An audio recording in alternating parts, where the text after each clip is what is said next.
सत श्री अकाल दोस्तों, की हाल चाल ने। ਜਦੋਂ मैं लाइव हो गया प्लीज़ कोई ना कोई ਤੁਹਾਡੇ ਚੋਂ ਜਿਹੜਾ ਮੈਨੂੰ ਦੇਖ ਰਿਹਾ ਹੋਵੇ ਮੈਸੇਜ ਕਰ ਦੇਣਾ ਤਾਂ ਕਿ ਆਪਾਂ ਟਾਈਮ ਵੇਸਟ ਨਾ ਕਰੀਏ ਤੇ ਜਿਹੜੀ ਵੀ ਚੀਜ਼ ਆਪਾਂ ਕਹਿਣੀ ਹੈ ਕੱਲ ਕਰਕੇ ਤੁਹਾਡੇ ਨਾਲ ਤੁਹਾਨੂੰ ਵਿਹਲੇ ਕਰੀਏ ਜੀ। ਮੇਰਾ ਖਿਆਲ ਹੈ ਲਾਈਵ ਹੋ ਗਏ ਆ, ਲਾਗੇ ਅੰਗੂਠਿਆਂ ਦੇ ਨਿਸ਼ਾਨ ਆਉਣ। ਵੈਰੀ ਗੁੱਡ हाँ जी, की हाल चाल ने। गुरजंट सिंह सिद्धू सत श्री अकाल वीर जी, सत श्री अकाल। उपिंदर शैली की हाल चाल ने। उपिंदर शैली जी केयरफुली अज का प्रोग्राम जिहड़ा ये जरूर सुनियो क्योंकि आपां तुहाडे शहर की गल करन लगे हां जिथे हैड ऑफिस है। ठीक है जी, ये तुहानूं चेते होऊगा कि एक बारी तो मैं तुहानूं दस के दुबई आया सी ते दूजी बारी तुहानूं बिना दस्से आया सी मैं।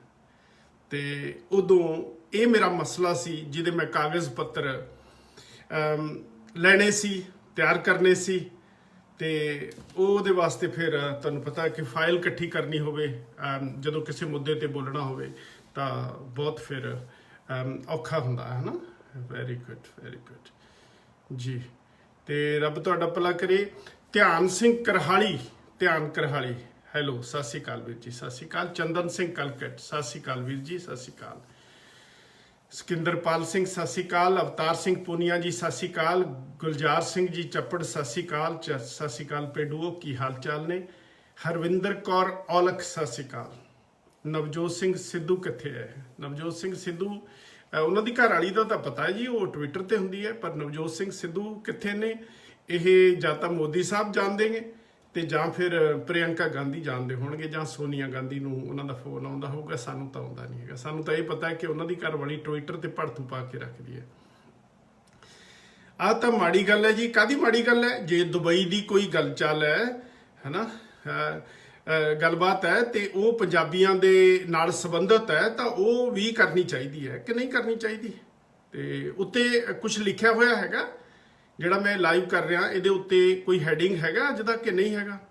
दीक्षित राज कपूर जी की हाल चाल ने? चढ़दी कला, ठीक ठाक हो जी। बड़े बड़े वकील भी आ गए, डॉक्टर भी आ गए, कई झूठे प्रोफैसर भी आ जाते हैं, कई झूठे डॉक्टर भी आ जाते हैं, कई इत्थे फेक वकील भी आ जाते हैं ਜਿਹੜੇ अपने आप ਨੂੰ वकील दस के बहुत बड़े बड़े खुलासे करने की गल करते हैं। पर एनीवे इट्स एक्सैप्टेबल, डेमोक्रेसी है ਤੇ ਇਹਦੇ ਵਿੱਚ ਬੋਲਣ ਦਾ ਸਾਰਿਆਂ ਨੂੰ ਅਧਿਕਾਰ ਹੈ। ਪਰ ਐਵੇਂ ਪ੍ਰੋਫੈਸਰ ਤੇ ਡਾਕਟਰ ਆਪਣੇ ਨਾਮ ਦੇ ਮੂਹਰੇ ਲਾਉਣਾ ਬਿਨਾਂ ਡਿਗਰੀ ਤੋਂ, ਤੇ ਭਾਵੇਂ 9ਵੀਂ ਤੇ 10ਵੀਂ ਤੱਕ ਦੀ ਪੜ੍ਹਾਈ ਨਾ ਕੀਤੀ ਹੋਵੇ ਪਰ ਆਪਣੇ ਆਪ ਨੂੰ PhD ਕਹਾਉਣਾ, ਇਹ ਵੀ ਇਹੋ ਜਿਹੇ ਲੋਕ ਵੀ ਨੰਗੇ ਹੋਣੇ ਚਾਹੀਦੇ ਆ। ਐਨੀਵੇ ਅੱਜ ਦਾ ਮੁੱਦਾ ਸ਼ਾਇਦ ਮੈਂ ਤੁਹਾਨੂੰ ਇਹ ਪੁੱਛਣਾ ਚਾਹੁੰਦਾ ਆ, ਬਿਨਾਂ ਦੱਸੇ ਆਉਣਾ ਦੁਬਈ ਤੇ ਮਿਲਣਾ ਵੀ ਨਹੀਂ। ਬਿਲਕੁਲ ਕਈ ਦੇਖੋ ਜਿਹੜੇ ਸੀਕ੍ਰੇਟ ਕੰਮ ਹੁੰਦੇ ਨੇ, ਕਈ ਐਸੇ ਹੁੰਦੇ ਨੇ ਜਿਹੜੇ ਯਾਰਾਂ ਦੋਸਤਾਂ ਦੇ ਨਾਲ ਮੌਜ ਮੇਲੇ ਕਰਕੇ ਦੱਸ ਕੇ ਆਏ ਜਾਂਦੇ ਨੇ, ਪਰ ਕਈ ਕੰਮ ਐਸੇ ਹੁੰਦੇ ਨੇ ਕਿ ਜਿਹੜੇ ਬਿਨਾਂ ਦੱਸੇ ਕੀਤੇ ਜਾਂਦੇ ਨੇ। ਉਹ ਐਸੀਆਂ ਚੀਜ਼ਾਂ ਹੁੰਦੀਆਂ, ਕਈ ਬੰਦਿਆਂ ਦੀਆਂ ਪੋਲਾਂ ਖੋਲਣੀਆਂ ਹੁੰਦੀਆਂ, फिर कईयां दे डॉक्यूमेंट इकट्ठे करने होंगे है। सुखदर्शन सरवारा जी की हाल चाल है? हमारे गांव का भी बंदा आ गया भाई, कैलगरी मारा हा कनेडा की हाल चाल है भाई? ठीक ठाक है, चढ़दी कला। अच्छा इनू शेयर कर लो क्योंकि मैं बार बार रिपीट नहीं करना, तो 100 बंदा हो जाए तो फिर आपां ये सारे मेरे को मेरा ख्याल है कि सारे पेज तेरे दुबई वाले जी नफ चार्टर्ड अकाउंटेंट के जोड़े पेज ने उपिंदर जी नदीम ते उमेंद्रा चार्टर्ड अकाउंटेंट्स दे ये भी मेरे कोल ने, उन्होंने स्टैंप भी लगी हुई है, तुसीं देख सकते हो। तो ये सारे डॉक्यूमेंट्स जिहड़े आ ये तुहाडे दुबई तो ही आए हैं जी। हैडिंग कहंदे हैडिंग नहीं आ रहा, चलो जे हैडिंग नहीं आ रहा कोई गल नहीं, बाद दे विच लिख दांगे आपां, पर मैं कोशिश कीती सी कि मैं हैडिंग लिख देवां। पर ये गल उत्थे हो रही है जी, अजकल जिहड़े समाज सेवी ने उन्हां दे उत्ते बहुत वड्डा करड़ा टाइम आया होया, यानी कि माड़ा टाइम आया होया। उन्हां दे खुलासे बहुत वड्डे वड्डे पैसे के घपले नूं लैके हो रहे ने, सच्चे ने झूठे ने, जिन्हां ने दिते ने या उन्हां नूं पता है, जां जिन्हां ने खाधे ने उन्हां नूं पता है। विच दो पुलिस वाले जिहड़े वर्दियां पा के समाज सेवा करते सी ते तरह तरह दी वीडियो बना के टिकटॉक हुण तक इंडिया च नहीं चलदी, पर उत्थे ड्रामे जिहड़े उन्हां दे कदे बीन दे अगे नचदे, कदे दारू पींदे, कदे बड़ियां बड़ियां लग्जरी गड्डियां दे विच मौज मस्ती करते हुए नज़र आउंदे सी। उन्हां दे उत्ते भी टाइम काफ़ी भारू आ गया। तो वह टाइम जोड़ा वो भी बाहरले बंदियां ने, क्योंकि मैनूं लगदा कि इंडिया वाले तो हजे ਕੁੱਤੇ ਖਾਣੀ ਸਪੈਸ਼ਲਿਸਟ ਜਿਹੜੇ ਬਘੇਲ ਸਿੰਘ ਹੈ, ਜਿਨ੍ਹਾਂ ਦਾ ਅਸਲੀ ਨਾਮ ਵੀਰ ਦਾ ਬਲਜੀਤ ਸਿੰਘ ਹੈ। ਸ਼ਾਇਦ ਉਹਨੂੰ ਕੁੱਤੇ ਖਾਣੀ ਬਘੇਲ ਸਿੰਘ ਦੇ ਨਾਮ ਨਾਲ ਹੀ ਮਸ਼ਹੂਰ ਹੋ ਗਏ ਉਹਨਾਂ ਨੇ ਬੜੇ ਤੱਥਾਂ ਦੇ ਹਿਸਾਬ ਦੇ ਨਾਲ ਤੇ ਇਹਨਾਂ ਦੇ ਜਿਹੜੇ ਭਾਂਡੇ ਹੈ ਉਹ ਪੰਨੇ ਆ ਕਿ ਕਿਵੇਂ ਕਿਵੇਂ ਇਹ NGO ਰਜਿਸਟਰਡ ਕਰਾਉਂਦੇ ਆ ਤੇ ਕਿੰਨੇ ਕਿੰਨੇ ਪੈਸੇ ਜਿਹੜੇ ਆ ਲੋਕਾਂ ਤੋਂ, ਬਾਹਰਲੇ NRIਆਂ ਤੋਂ ਇਮੋਸ਼ਨਲ ਬਲੈਕਮੇਲ ਕਰਕੇ ਲੈਂਦੇ ਆ ਤੇ ਕਿੰਨੇ ਕਿੰਨੇ ਫਿਰ ਅੱਗੇ ਆਪ ਰੱਖਦੇ ਆ। ਕਿਉਂਕਿ ਕੋਈ ਵੀ ਤੁਸੀਂ ਕੰਮ ਕਰਨਾ ਹੁੰਦਾ ਤੇ ਉਹ ਕੰਮ ਕਰਨ ਵਾਸਤੇ ਦਿਹਾੜੀ ਤਾਂ ਆਪਣੀ ਬਣਦੀ ਹੋਈ ਹੈ ਤੇ ਉਹ ਕੋਈ ਗੁਨਾਹ ਵੀ ਨਹੀਂ ਹੈਗਾ, ਉਹ ਕੋਈ ਹਰਾਮਪਣਾ ਵੀ ਨਹੀਂ ਹੈਗਾ, ਉਹ ਬੇਇਨਸਾਫੀ ਵੀ ਨਹੀਂ ਹੈਗੀ, ਉਹ ਤਾਂ ਲੈਣੀ ਬਣਦੀ ਹੈ। ਸਪੋਜ਼ ਕਰੋ ਮੈਂ ਤੁਹਾਨੂੰ ਕਹਾਂ ਕਿ ਤੁਸੀਂ ਜਲੰਧਰ ਤੋਂ ਅੰਮ੍ਰਿਤਸਰ ਜਾਓ ਤਾਂ ਤੁਹਾਡੀ ਗੱਡੀ ਦਾ ਪੈਟਰੋਲ ਵੀ ਲੱਗੂਗਾ, ਤੁਹਾਡਾ ਸਮਾਂ ਵੀ ਲੱਗੂਗਾ, ਜਿੱਥੇ ਤੁਸੀਂ ਜਾਓਗੇ ਉੱਥੇ ਐਫਰਟ ਕਰਕੇ ਜਾਓਗੇ, ਤਾਂ ਫਿਰ ਜੇ ਮੈਂ ਕੁਝ ਪੈਸੇ ਤੁਹਾਨੂੰ ਦੇ ਕੇ ਤੁਰਾਂ ਤਾਂ ਮੇਰਾ ਇਹ ਫਰਜ਼ ਬਣਦਾ ਕਿ ਮੈਂ ਤੁਹਾਨੂੰ ਗੱਡੀ ਦਾ ਕਿਰਾਇਆ ਵੀ ਦੇ ਕੇ ਤੁਰਾਂ ਜਾਂ ਟੈਕਸੀ ਜਿੰਨੇ ਦੀ ਤੁਸੀਂ ਕਰਕੇ ਜਾਓ ਉਹ ਵੀ ਦੇ ਕੇ ਤੁਰਾਂ, ਹੈ ਨਾ, ਤੇ ਉਹ ਪੈਸੇ ਲੱਗਦੇ ਆ। ਨਹੀਂ ਤਾਂ ਫਿਰ ਤੁਸੀਂ ਆਪਣੇ ਪੱਲਿਓਂ ਤਾਂ ਲਾਉਣੇ ਨਹੀਂ, ਤਾਂ ਵਿੱਚੋਂ ਹੇਰਾਫੇਰੀ ਕਰਕੇ ਖਾਣ ਦੀ ਕੋਸ਼ਿਸ਼ ਕਰੋਗੇ, ਉਹ ਤਾਂ ਵਾਜਬ ਹੈ ਜੀ, ਹੈ ਨਾ।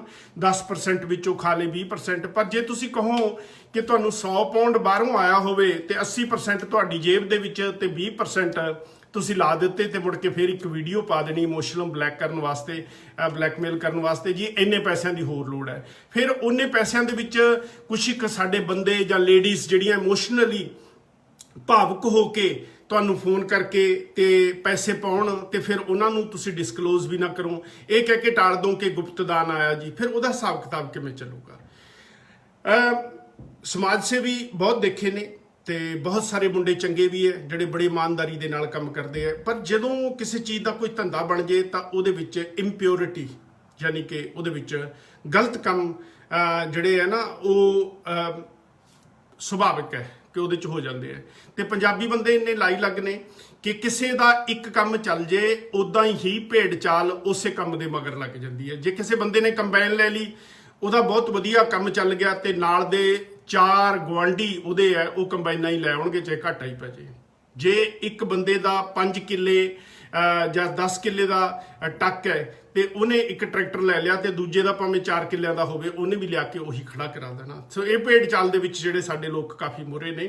ਇੱਕ ਨੇ NGO ਰਜਿਸਟਰ ਕਰਾਈ ਤਾਂ ਦੂਜੇ ਨੇ ਕਰਾ ਲਈ, ਤੀਜੇ ਨੇ ਦੇਖਿਆ ਕਿ ਇਹਦੇ ਘਰੇ ਬਹੁਤ ਕੁਝ ਬਣ ਗਿਆ, ਚੌਥੇ ਨੇ ਕਰਾ ਲਈ, ਪੰਜਵੇਂ ਨੇ, ਮਤਲਬ ਸਾਰੇ ਹੀ ਉਸ ਧੰਦੇ ਵਾਲੇ ਪਾਸੇ ਚੱਲ ਜਾਂਦੇ। ਪਰ ਜੇ ਸੱਚ ਪੁੱਛੋ ਪੰਜਾਬ ਵਿੱਚ ਜਿਹੜੇ ਅੱਜ ਕੱਲ ਬਹੁਤ ਮਾਰਕੇ ਦੇ ਧੰਦੇ ਚੱਲ ਰਹੇ ਨੇ ਉਹ ਤਾਂ ਇਹੀ ਨਹੀਂ, ਜਾਂ ਤਾਂ ਟਰਸਟ ਬਣਾ ਲਓ ਜਾਂ ਫਿਰ NGO ਬਣਾ ਲਓ ਤੇ ਜਾਂ ਫਿਰ ਕੋਈ ਹੋਰ ਵਧੀਆ ਜਿਹਾ ਫੋਨ ਲੈ ਕੇ ਤੇ ਭਾਵੁਕ ਜੀਆਂ ਵੀਡੀਓ ਬਣਾ ਕੇ ਲੋਕਾਂ ਨੂੰ ਅਪੀਲ ਕਰ ਦਿਓ ਜੀ ਇਹਦਾ ਆਹ ਹੋਣ ਵਾਲਾ, ਇਹਦਾ ਆਹ ਹੋਣ ਵਾਲਾ।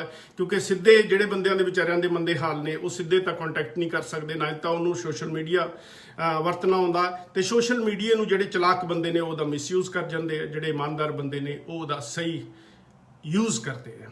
ਤਾਂ ਇਹ ਚੀਜ਼ਾਂ ਚੱਲਦੀਆਂ ਰਹਿੰਦੀਆਂ, ਇਹਨਾਂ ਨੂੰ ਛੱਡੋ। ਉੱਪਰ ਹੈਡਿੰਗ ਆ ਰਹੀ ਹੈ ਜੀ, ਅੱਛਾ ਹੈਡਿੰਗ ਆ ਰਹੀ ਹੈ, ਉਹ ਕਹਿੰਦੇ ਕਿ ਨਹੀਂ ਹੈਡਿੰਗ ਆ ਰਹੀ, ਇਹ ਪਲੀਜ਼ ਕਲੀਅਰ ਕਰੋ ਕਿ ਤੁਹਾਨੂੰ ਪਤਾ ਲੱਗ ਰਿਹਾ।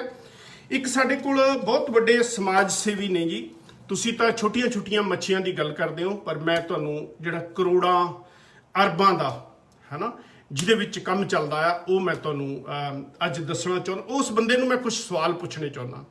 ਦੇਖੋ ਪਹਿਲਾਂ ਮੈਂ ਇੱਕ ਗੱਲ ਕਲੀਅਰ ਕਰਦਾ ਕਿ ਜਿਹੜੇ SP ਉਬਰਾਏ ਸਾਹਿਬ ਨੇ ਸਰਬੱਤ ਦਾ ਭਲਾ ਜਿਹੜਾ ਟਰਸਟ ਚਲਾਉਂਦੇ ਆ, ਜਾਂ ਫਿਰ ਉਹਨਾਂ ਦੇ ਟਰਸਟ ਦਾ ਅਲੱਗ-ਅਲੱਗ ਦੇਸ਼ਾਂ 'ਚ ਅਲੱਗ-ਅਲੱਗ ਨਾਮ ਨੇ, ਕੋਈ ਪ੍ਰੋਬਲਮ ਨਹੀਂ।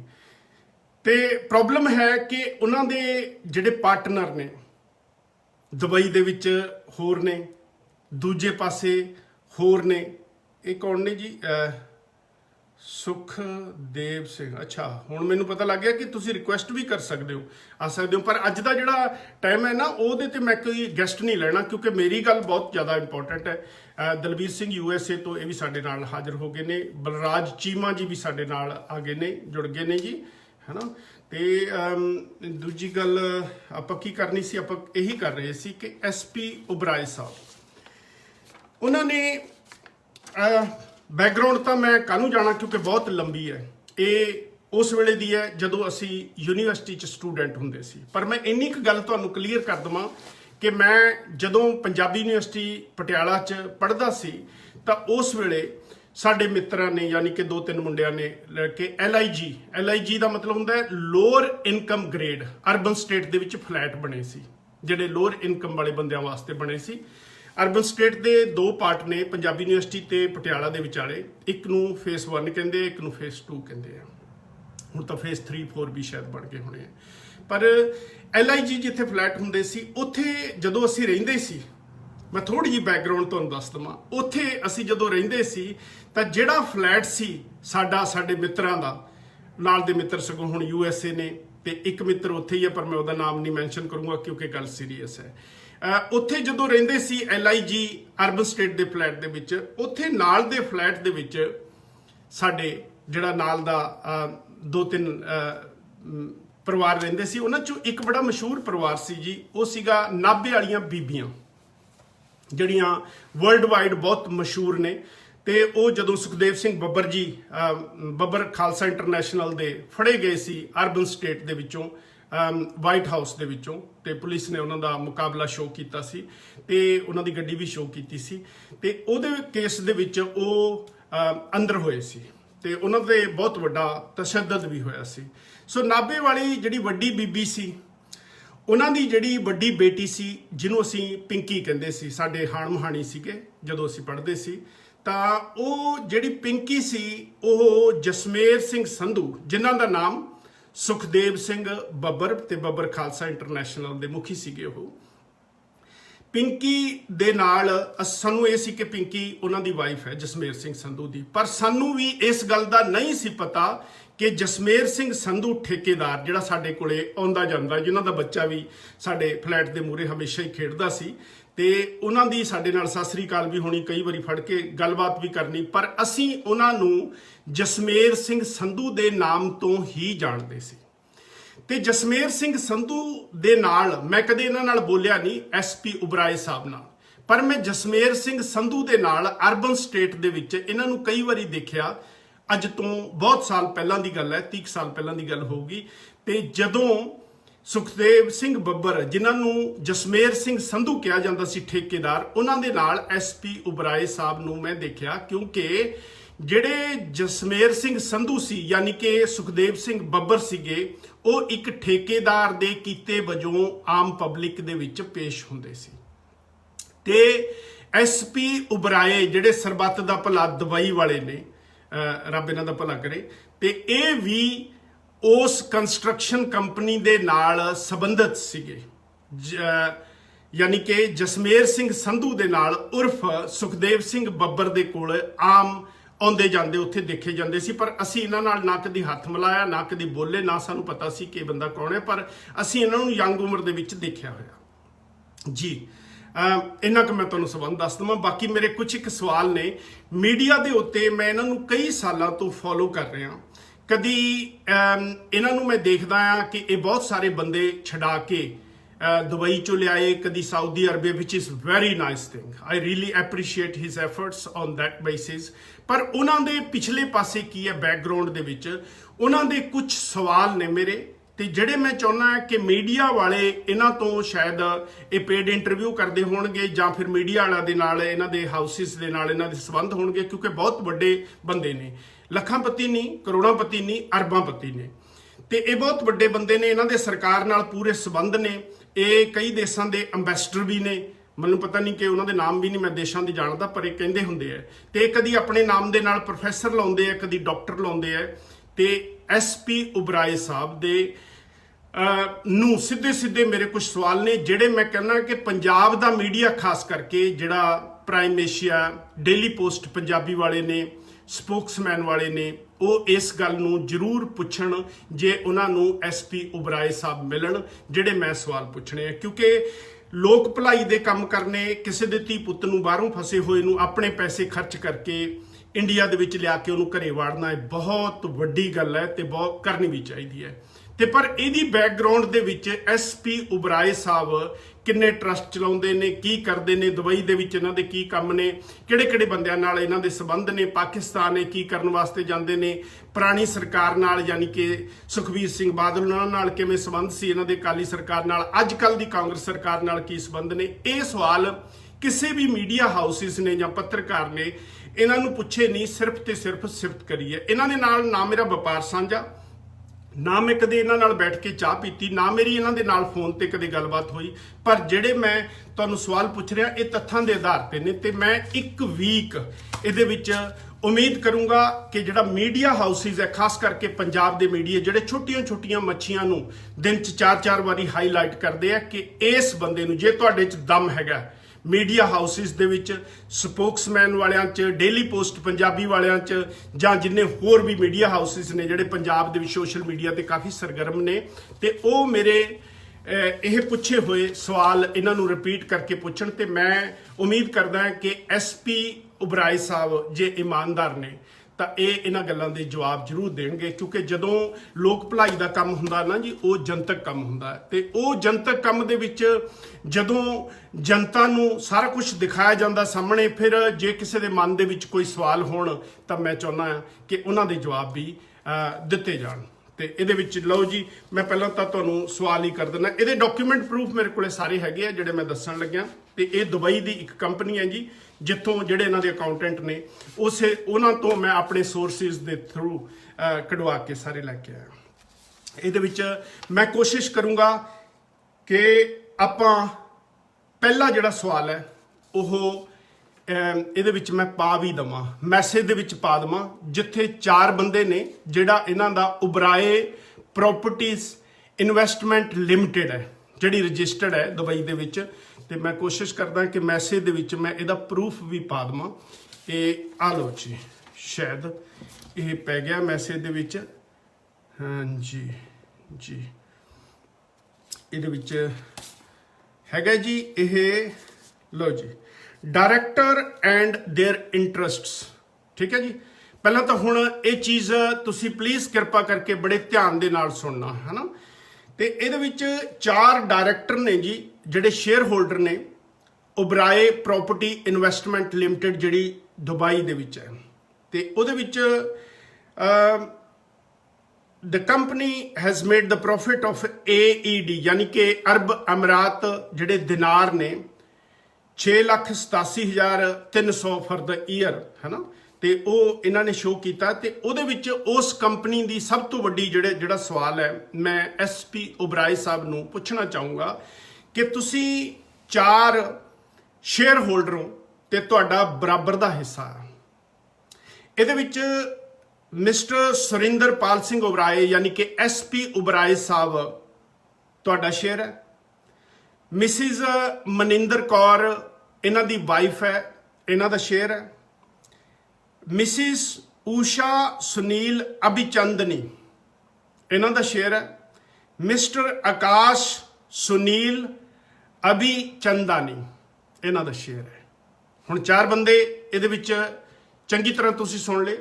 ਜਿਹੜਾ ਮੈਂ ਲਾਸਟ ਦੇ ਵਿੱਚ ਨਾਮ ਲਿਆ, ਤੁਸੀਂ ਜੇ ਮੇਰੀ ਕਹੀ ਹੋਈ ਗੱਲ ਤੇ ਨਹੀਂ ਤੁਹਾਨੂੰ ਯਕੀਨ ਤਾਂ ਤੁਸੀਂ ਗੂਗਲ ਤੇ ਸਰਚ ਕਰਕੇ ਵੀ ਦੇਖ ਸਕਦੇ ਹੋ। ਗੂਗਲ 'ਚ ਜਦੋਂ ਇਸ ਬੰਦੇ ਦਾ ਨਾਮ ਸਰਚ ਕਰੋਗੇ ਤਾਂ ਇਹ ਵਰਲਡ ਦੇ ਜਿਹੜੇ ਬਿਗੇਸਟ ਡੌਨ ਨੇ, ਦਾਊਦ ਇਬਰਾਹਿਮ, ਉਹਨਾਂ ਦੇ ਕਾਫੀ ਨੇੜਲੇ ਸਾਥੀ ਨੇ, ਜਿਹੜੇ ਇੰਡੀਆ ਦੇ ਵਿੱਚੋਂ ਭਗੌੜੇ ਨੇ। ਕਿਉਂਕਿ ਜਦੋਂ ਕ੍ਰਿਕਟ ਦੇ ਵਿੱਚ ਘਪਲੇ ਦਾ ਕੇਸ ਹੋਇਆ ਸੀ, ਸੱਟੇਬਾਜ਼ੀ ਦਾ ਕੇਸ ਹੋਇਆ ਸੀ, ਉਹਦੇ ਵਿੱਚ ਫਿਰ ਇਹ ਭੱਜ ਕੇ ਇਹ ਦੁਬਈ ਆ ਗਏ ਸੀ। ਕਿਉਂਕਿ ਵੱਡੇ ਬੰਦੇ ਆ, ਇੱਕ ਦੂਜੇ ਨੂੰ ਹੱਥ ਦੇ ਕੇ ਰੱਖ ਲੈਂਦੇ ਆ। ਇਹਨਾਂ ਦਾ ਨਾਮ ਦੁਬਾਰਾ ਫਿਰ ਮੈਂ ਰਿਪੀਟ ਕਰ ਦਿੰਦਾ, ਮਿਸਟਰ ਆਕਾਸ਼ ਸੁਨੀਲ ਅਭਿਚੰਦਾਨੀ। ਤੇ ਮੈਂ ਐਸਪੀ ਉਬਰਾਏ ਸਾਹਿਬ ਨੂੰ ਪੁੱਛਣਾ ਚਾਹੁੰਦਾ ਕਿ ਇਹ ਤੁਹਾਨੂੰ ਇਹਨਾਂ ਦਾ ਪਤਾ ਨਹੀਂ ਇਹ ਕੌਣ ਨੇ ਜਿਹੜੇ ਤੁਹਾਡੇ ਸ਼ੇਅਰ ਹੋਲਡਰ ਨੇ ਦੁਬਈ ਦੇ ਵਿੱਚ? ਤੁਹਾਡੀ ਕੀ ਐਸੀ ਮਜਬੂਰੀ ਸੀ ਕਿ ਤੁਹਾਨੂੰ ਅਭਿਚੰਦਾਨੀ ਤੇ ਉਹਨਾਂ ਦੀ ਵਾਈਫ ਨੂੰ ਉਬਰਾਏ ਪ੍ਰੋਪਰਟੀ ਇਨਵੈਸਟਮੈਂਟ ਲਿਮਟਿਡ ਦਾ ਹਿੱਸਾ ਬਣਾਉਣਾ ਪਿਆ? ਇਹ ਪਲੀਜ਼ ਤੁਸੀਂ ਇਹਨੂੰ ਕਲੀਅਰ ਕਰ ਲਓ, ਕਿਉਂਕਿ ਇਹ ਇੰਡੀਆ ਦੀ ਸਿਕਿਉਰਿਟੀ ਦਾ ਇੱਕ ਬਹੁਤ ਵੱਡਾ ਮੁੱਦਾ ਕਿ ਜਿਹੜਾ ਬੰਦਾ ਐਡਾ ਵੱਡਾ ਅਪਰਾਧੀ ਹੈ ਤੇ ਜਿਸ ਬੰਦੇ ਨੂੰ ਤੁਸੀਂ ਟਰਸਟ ਦੇ ਵਿੱਚ ਸ਼ਾਮਲ ਕਰ ਰਹੇ ਹੋ ਜਾਂ ਆਪਣੀ ਕੰਪਨੀ ਦੇ ਵਿੱਚ ਸ਼ਾਮਲ ਕਰ ਰਹੇ ਹੋ, ਕੀ ਤੁਹਾਨੂੰ ਉਹਦਾ ਪਤਾ ਨਹੀਂ? ਮੈਂ ਨਹੀਂ ਲੱਗਦਾ। ਜਿਹੜਾ ਵਪਾਰੀ ਬੰਦਾ ਜਿਹੜਾ ਇੰਡੀਆ ਦੇ ਵਿੱਚੋਂ ਗਿਆ, ਤੇ ਇੰਡੀਆ ਦੇ ਵਿੱਚੋਂ ਤੁਸੀਂ ਦੁਬਈ ਨੂੰ ਜਦੋਂ ਗਏ ਹੋ ਤਾਂ ਉਦੋਂ ਜਦੋਂ ਬੱਬਰ ਖਾਲਸਾ ਇੰਟਰਨੈਸ਼ਨਲ ਸੁਖਦੇਵ ਸਿੰਘ ਬੱਬਰ ਜੀ ਉਹਨੇ ਫੜੇ ਜਾਂਦੇ ਆ, ਉਦੋਂ ਬਾਅਦ ਇਮੀਡੀਏਟਲੀ ਤੁਸੀਂ ਚਲੇ ਜਾਂਦੇ ਹੋ। ਇਹ ਉਦੋਂ ਹੀ ਘਟਨਾ ਕਿਉਂ ਵਾਪਰਦੀ ਹੈ? ਉਦੋਂ ਬਾਅਦ ਫਿਰ ਕਈ ਸਾਲਾਂ ਬਾਅਦ ਤੁਸੀਂ ਚੈਰਿਟੀ, ਲੋਕ ਭਲਾਈ ਦੇ ਕੰਮਾਂ 'ਚ, ਟਰਸਟਾਂ 'ਚ ਬਹੁਤ ਸਰਗਰਮ ਹੋ ਜਾਂਦੇ ਹੋ। ਇੱਕ ਤਾਂ ਮੈਨੂੰ ਪਹਿਲਾ ਸਵਾਲ ਤਾਂ ਇਹੀ ਹੈ ਕਿ ਇੱਕ ਮੈਨੂੰ ਇਹਦਾ ਜਵਾਬ ਜ਼ਰੂਰ ਦੇਣਾ ਜਦੋਂ ਵੀ ਤੁਹਾਡੇ ਕੋਲ ਮੀਡੀਆ ਪਹੁੰਚਦਾ ਕਿ ਆਕਾਸ਼ ਸੁਨੀਲ ਅਭੀ ਚੰਦਾਨੀ, ਇਹ ਤੁਸੀਂ ਆਪਣੀ ਓਬਰਾਏ ਪ੍ਰਾਪਰਟੀ ਇਨਵੈਸਟਮੈਂਟ ਲਿਮਟਿਡ ਦਾ ਹਿੱਸਾ ਕਿਉਂ ਬਣਾਇਆ ਹੋਇਆ? ਇਹਨਾਂ ਨੂੰ ਤੇ ਇਹਨਾਂ ਦੀ ਵਾਈਫ ਨੂੰ ਤੁਹਾਡੇ ਇਹਦੇ ਨਾਲ ਕੀ ਸੰਬੰਧ ਨੇ ਤੇ ਕੀ ਇਹਨਾਂ ਤੋਂ ਬਿਨਾਂ ਤੁਹਾਡੀ ਕੰਪਨੀ ਸਰਵਾਈਵ ਨਹੀਂ ਸੀ ਕਰ ਸਕਦੀ? ਨੰਬਰ 1। ਨੰਬਰ 2, ਜਿਹੜੇ ਤੁਹਾਡੇ ਟਰਸਟ ਨੇ ਇਹ ਅਲੱਗ-ਅਲੱਗ ਦੇਸ਼ਾਂ ਦੇ ਵਿੱਚ ਇੱਕੋ ਨਾਮ ਤੇ ਨੇ ਜਾਂ ਹਰੇਕ ਦੇਸ਼ ਦੇ ਵਿੱਚ ਇਹਨਾਂ ਦਾ ਨਾਮ ਅਲੱਗ-ਅਲੱਗ ਰੱਖਿਆ ਹੋਇਆ? ਇਹ ਜ਼ਰੂਰ ਤੁਸੀਂ ਮੈਨੂੰ ਦੇਣਾ। ਜਿਹੜਾ ਤੁਸੀਂ ਲੱਖਾਂ ਤੇ ਕਰੋੜਾਂ ਰੁਪਇਆ ਦਾਨ ਵੀ ਕਰਦੇ ਹੋ, ਇਹ ਇੱਕ ਕਿਸ਼ਤ 'ਚ ਆਉਣ ਵਾਲਾ ਨਹੀਂ ਕੰਮ, ਇਹਦੀਆਂ ਬਾਕੀ ਕਿਸ਼ਤਾਂ ਅਗਲੇ ਹਫਤੇ ਮੈਂ ਫਿਰ ਰਿਲੀਜ਼ ਕਰੂੰਗਾ, ਕਈ ਐਪੀਸੋਡ ਇਹਦੇ ਚੱਲਣੇ ਆ। ਲੱਖਾਂ ਤੇ ਕਰੋੜਾਂ ਦਾ ਜਿਹੜਾ ਦਾਨ ਹੁੰਦਾ, ਕਦੇ ਚੀਫ ਖਾਲਸਾ ਦੀਵਾਨ ਨੂੰ ਹੁੰਦਾ, ਚੀਫ ਮੇਰਾ ਖਿਆਲ ਹੈ ਖਾਲਸਾ ਦੀਵਾਨ ਹੀ ਹੈ, ਜਿਨ੍ਹਾਂ ਦੇ ਇੱਕ ਬੰਦੇ ਸੀ ਜਿਹੜੇ ਉਹ ਕਾਫੀ ਦੇਰ ਤੋਂ ਤੁਸੀਂ ਜਾਣਦੇ ਹੋ ਕਈ ਸਾਲ ਪਹਿਲਾਂ ਉਹਨਾਂ ਦੇ ਨਾਲ ਇੱਕ ਜਨਾਨੀ ਦੀ ਛੇੜਖਾਨੀ ਦੇ ਵਿੱਚ, ਜਨਾਨੀ ਦੀ ਕੰਪਲੇਨ ਦੇ ਉੱਤੇ ਇਹ ਬਜ਼ੁਰਗ ਬੰਦੇ ਸੀਗੇ, ਚੀਫ ਖਾਲਸਾ ਦੀਵਾਨ ਦੇ ਸਰਪ੍ਰਸਤ, ਤੇ ਬਾਅਦ 'ਚ ਉਹਨਾਂ ਦੇ ਮੁੰਡੇ ਨੇ ਬਹੁਤ ਬੇਇੱਜ਼ਤੀ ਮਹਿਸੂਸ ਕੀਤੀ ਸੀ ਤੇ ਉਹਨਾਂ ਨੇ ਵੀ ਉਹਨਾਂ ਦੀ ਸ਼ਰਾਬ ਦੀ ਫੈਕਟਰੀ ਵੀ ਫੜੀ ਗਈ ਸੀ ਬਿਆਸ ਦੇ ਵਿੱਚ, ਜਿਹਨੂੰ 5 ਕਰੋੜ ਰੁਪਈਆ ਫਾਈਨ ਹੋਇਆ ਸੀ ਕਿ ਉਹਨਾਂ ਨੇ ਜਿਹੜਾ ਸ਼ਰਾਬ ਦੀ ਫੈਕਟਰੀ ਦਾ ਗੰਦਾ ਪਾਣੀ ਸੁੱਟਿਆ ਤੇ ਜਿਹਦੇ 'ਚ ਜਿਹੜੇ ਦਰਿਆ ਦੇ ਵਿੱਚ ਜਾਨਵਰ ਸੀ, ਮੱਛੀਆਂ, ਉਹਨਾਂ ਦਾ ਬਹੁਤ ਘਾਣ ਹੋਇਆ ਸੀ। ਸ਼ਾਇਦ ਤੁਹਾਨੂੰ ਯਾਦ ਆ ਗਿਆ ਹੋਊਗਾ, ਚੀਫ ਖਾਲਸਾ ਦੀਵਾਨ ਵਾਲਾ ਕੇਸ ਬਹੁਤ ਵੱਡਾ ਹੋਇਆ ਸੀ।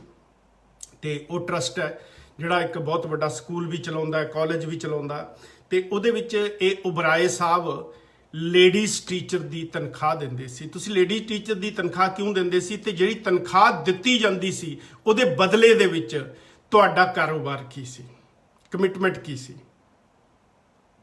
ਲੇਡੀਜ਼ ਨੂੰ ਤੁਹਾਡੇ ਕੋਲ ਪੇਸ਼ ਕੀਤਾ ਜਾਂਦਾ ਸੀ ਜਾਂ ਫਿਰ ਹੋਰ ਕੋਈ ਕਾਰੋਬਾਰ ਸੀ? ਇਹਦਾ ਵੀ ਜਵਾਬ ਦੇ ਦੇਣਾ।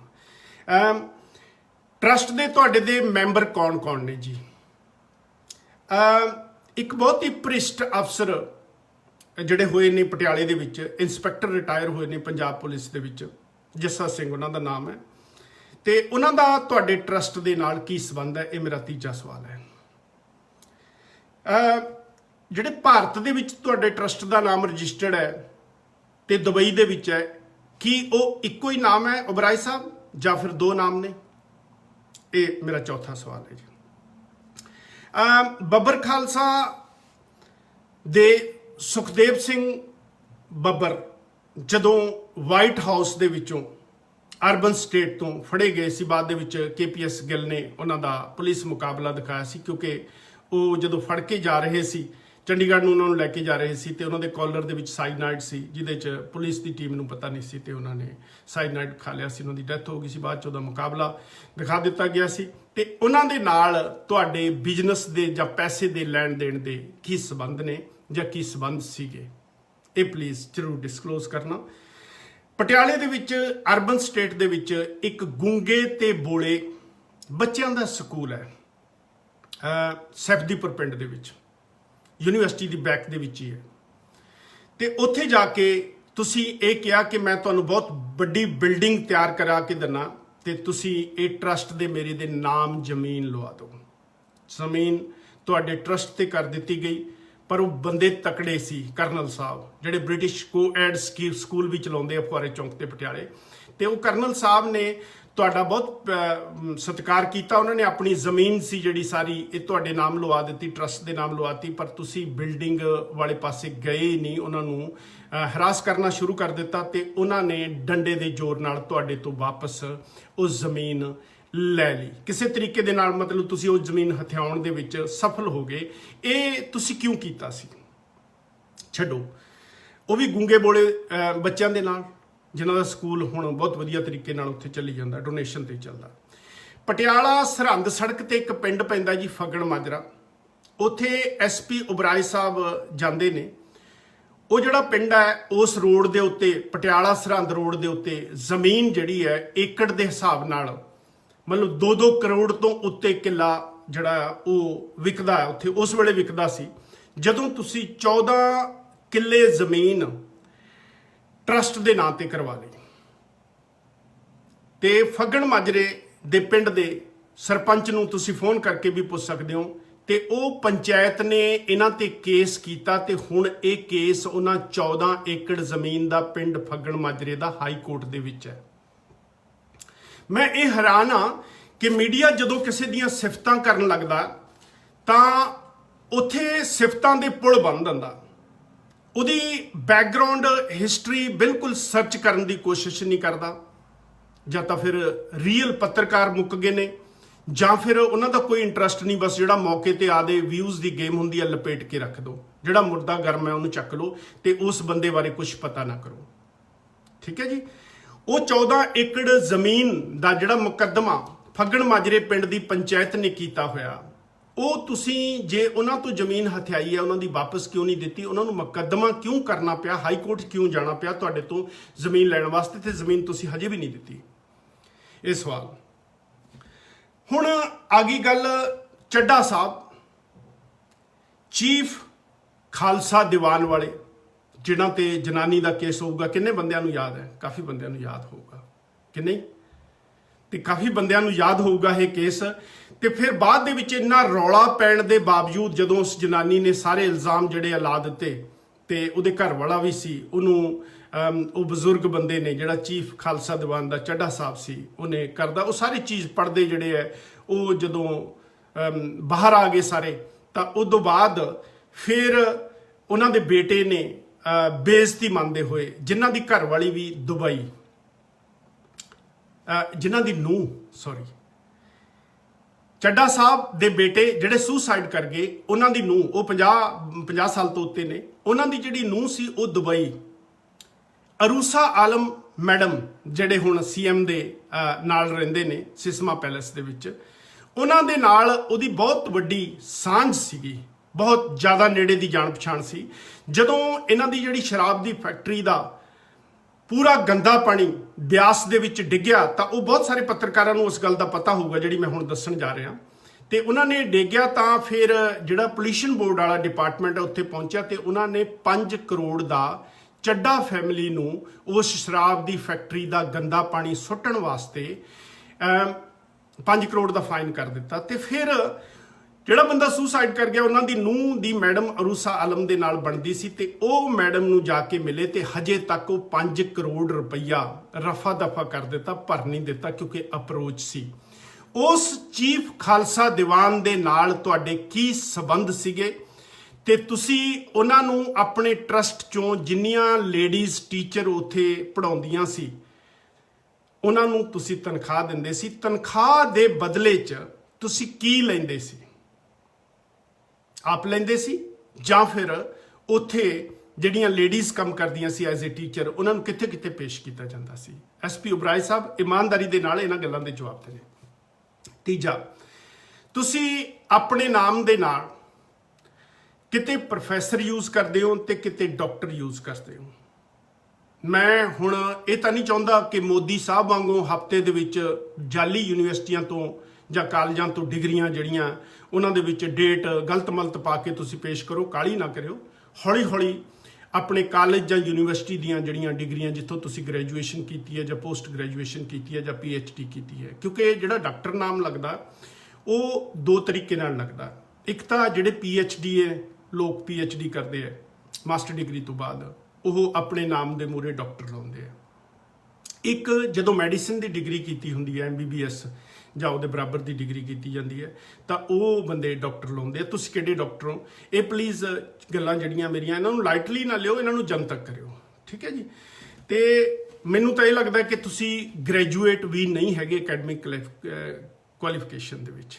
ਸੋ ਇਹ ਚੀਜ਼ਾਂ ਜਿਹੜੀਆਂ ਪਲੀਜ਼ ਇਹਨਾਂ ਨੂੰ ਅਹਿਮ ਮੁੱਦੇ ਸਮਝ ਕੇ ਇਹ ਜਨਤਾ ਲਈ ਇਹ ਸਵਾਲ ਪੁੱਛੇ ਜਾ ਰਹੇ ਹੈ ਤੇ ਜੇ ਤੁਸੀਂ ਇਮਾਨਦਾਰ ਹੋ ਮੈਨੂੰ ਲੱਗਦਾ ਕਿ ਤੁਸੀਂ ਇਮਾਨਦਾਰੀ ਨਾਲ ਇਹਦੇ ਜਵਾਬ ਦਿਓਗੇ। ਮੇਰਾ ਪਰਸਨਲ ਤੁਹਾਡੇ ਅਗੇਂਸਟ ਕੁਝ ਨਹੀਂ, ਪਰ ਮੈਂ ਬੜੀ ਦੇਰ ਤੋਂ ਦੇਖ ਰਿਹਾ ਸੀ ਕਿ ਮੀਡੀਆ ਸਿਰਫ ਤੇ ਸਿਰਫ ਸਿਫਤਾਂ ਦੇ ਪੁੜਨ ਤੋਂ ਬੰਨਣ ਤੋਂ ਬਿਨਾ ਹੋਰ ਕੁਝ ਨਹੀਂ ਕਰ ਰਿਹਾ। ਇਸ ਕਰਕੇ ਮੈਨੂੰ ਇਹ ਸਵਾਲ ਜ਼ਰੂਰੀ ਲੱਗੇ ਕਿ ਤੁਹਾਨੂੰ ਇਹ ਵੀ ਪੁੱਛਿਆ ਜਾਵੇ, ਕਿਉਂਕਿ ਹੁਣ ਸਮਾਜ ਸੇਵੀਆਂ ਦੇ ਉੱਤੇ ਲੱਖ ਲੱਖ ਦੇ 40,000 ਦੇ 50,000 ਦੇ ਐਵੇਂ ਮੁੱਦੇ ਜਿਹੜੇ ਹੈ ਉਹ ਛੋਟੀਆਂ ਮੱਛੀਆਂ ਨੂੰ ਫੜਿਆ ਜਾ ਰਿਹਾ। ਮੈਂ ਸੋਚਿਆ ਕਿ ਮਗਰਮੱਛ ਵੀ ਤੁਹਾਡੇ ਸਾਹਮਣੇ ਕਰ ਦਈਏ, ਤੇ ਇਹ ਹੁਣ ਤੁਹਾਡਾ ਕੰਮ ਆ ਕਿ ਉਹ ਇਹ ਪੁੱਛਣ।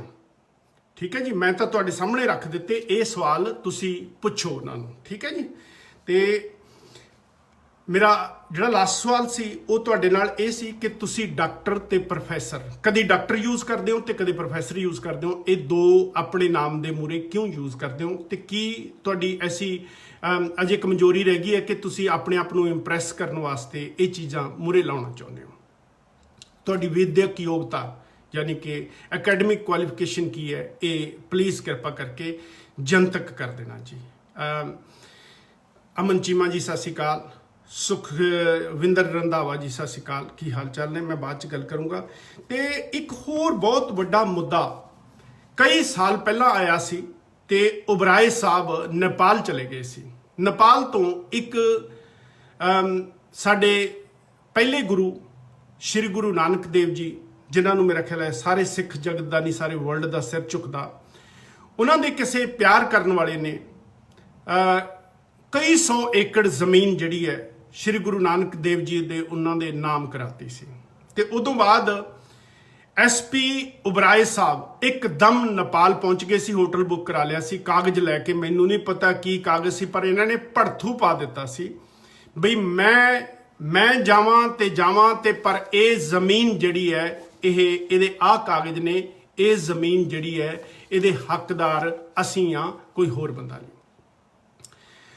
ਉਹ 5-7 ਦਿਨ ਮੁੱਦਾ ਭਖਣ ਤੋਂ ਬਾਅਦ ਪਤਾ ਨਹੀਂ ਹੁਣ ਕੀ ਲੈਣ ਦੇਣ ਹੋਇਆ, ਕਿੰਨੇ ਪੈਸੇ ਇੱਧਰ ਉੱਧਰ ਇਸ ਘਪਲੇ ਦੇ ਵਿੱਚ ਹੋਏ ਨੇ, ਕਿਉਂਕਿ 300-400 ਏਕੜ ਜਿਹੜੀ ਜ਼ਮੀਨ ਹੈ ਉਹ ਨੇਪਾਲ ਦੇ ਉਸ ਥਾਂ ਤੇ ਜਿੱਥੇ ਜ਼ਮੀਨ ਦੀ ਕੀਮਤ ਬਹੁਤ ਹੈ, ਤੇ ਉਹਦਾ ਬਿਲਕੁਲ ਨਹੀਂ ਕੁਝ ਪਤਾ ਲੱਗਿਆ ਕਿ ਉਹਦਾ ਕੀ ਬਣਿਆ। SP ओबराय ਸਾਹਿਬ, ਮੇਰੀ ਨਿਮਰਤਾ ਸਾਹਿਬ ਤੁਹਾਨੂੰ ਬੇਨਤੀ ਹੈ ਕਿ ਨੇਪਾਲ ਵਾਲੀ ਜਿਹੜੀ ਸਾਡੇ ਪਹਿਲੇ ਗੁਰੂ ਸਾਹਿਬ ਸ਼੍ਰੀ ਗੁਰੂ ਨਾਨਕ ਦੇਵ ਜੀ ਸਾਹਿਬ ਦੇ ਨਾਮ ਜਿਹੜੀ ਜ਼ਮੀਨ ਬੋਲੀ ਸੀ ਉਹ ਕਿੱਥੇ ਹੈ, ਤੇ ਜੇ ਉਹਦਾ ਕੋਈ ਹਿਸਾਬ ਕਿਤਾਬ ਹੋਇਆ ਉਹ ਪਲੀਜ਼ ਤੁਸੀਂ ਜਨਤਕ ਕਰ ਦਿਓ।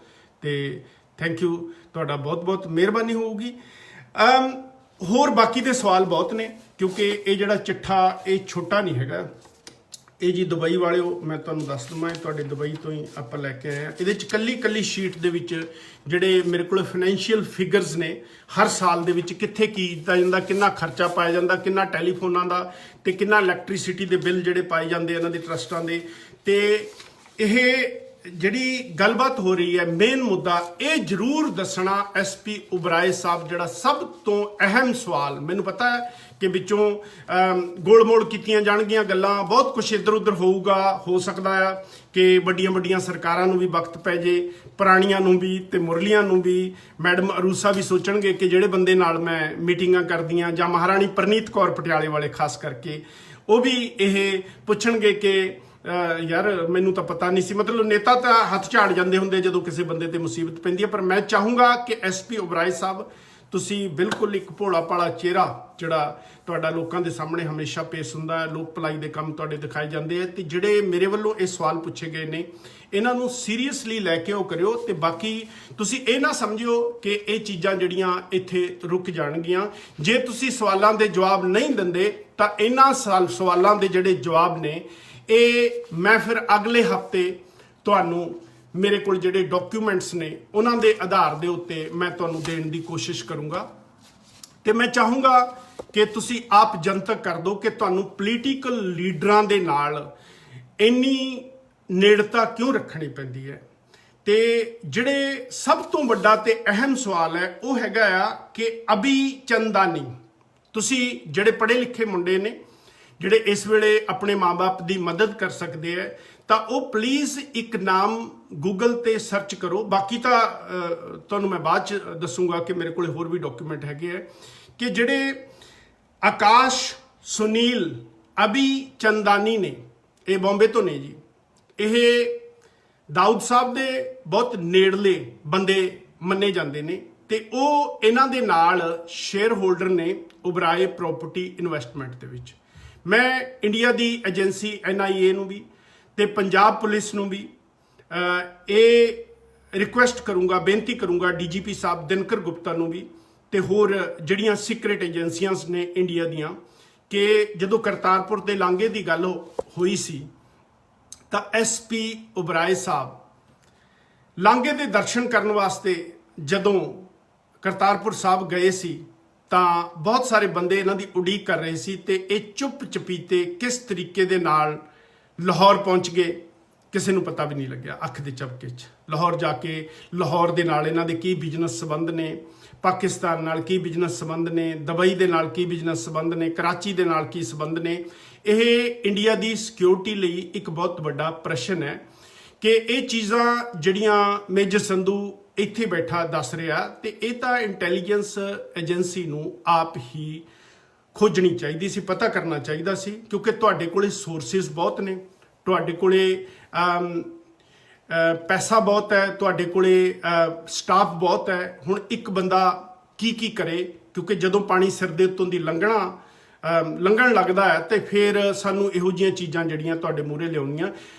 ਗੱਲ ਬਘੇਲ ਸਿੰਘ ਦੀ ਵੀ, ਕੁੱਤੇ ਖਾਣੀ ਵਾਲੀ ਦੀ ਵੀ ਬਿਲਕੁਲ ਸਹੀ ਹੈ ਕਿ ਜਿਹੜਾ ਪੈਸਾ ਭੇਜਿਆ ਹੋਇਆ NRIs ਦਾ ਉਹ ਬਿਲਕੁਲ ਉੱਥੇ ਹੀ ਲੱਗਣਾ ਚਾਹੀਦਾ ਜਿੱਥੇ ਵਾਸਤੇ ਗਿਆ, ਤੇ ਜਿਹੜਾ ਬੰਦਾ ਉਹਦੇ ਲਈ ਵਿੱਚ ਵਿਚੋਲਾ ਬਣਦਾ ਉਹਨੂੰ ਬਿਲਕੁਲ ਜ਼ਰੂਰ ਦਿਹਾੜੀ ਉਹਦੀ ਮਿਲਣੀ ਚਾਹੀਦੀ ਹੈ, ਪੈਸੇ ਮਿਲਣੇ ਚਾਹੀਦੇ ਆ। ਪਰ ਇਹ ਨਹੀਂ ਹੈਗਾ ਕਿ 5 ਸਟਾਰ ਹੋਟਲਾਂ ਦੇ ਵਿੱਚ ਅੰਗਰੇਜ਼ੀ ਦਾਰੂ ਪੀ ਕੇ ਤੇ ਮੀਟ ਖਾ ਕੇ ਸ਼ਾਮ ਨੂੰ ਭੰਗੜੇ ਪਾਵੇ ਦਾਰੂ ਨਾਲ ਟੁੰਨ ਹੋ ਕੇ ਤੇ ਆਪਣੀਆਂ ਕਰੀਮਾਂ ਲਾ ਕੇ ਆਪਣੀਆਂ ਲਗਜ਼ਰੀ ਗੱਡੀਆਂ ਦੇ ਵਿੱਚ ਘੁੰਮੇ। ਇਹਨੂੰ ਧੰਦਾ ਨਾ ਬਣਾਇਆ ਜਾਵੇ। ਜੇ ਸੇਵਾ ਹੈ ਤਾਂ ਇਹਨੂੰ ਸੇਵਾ ਸਮਝ ਕੇ ਕੀਤਾ ਜਾਵੇ।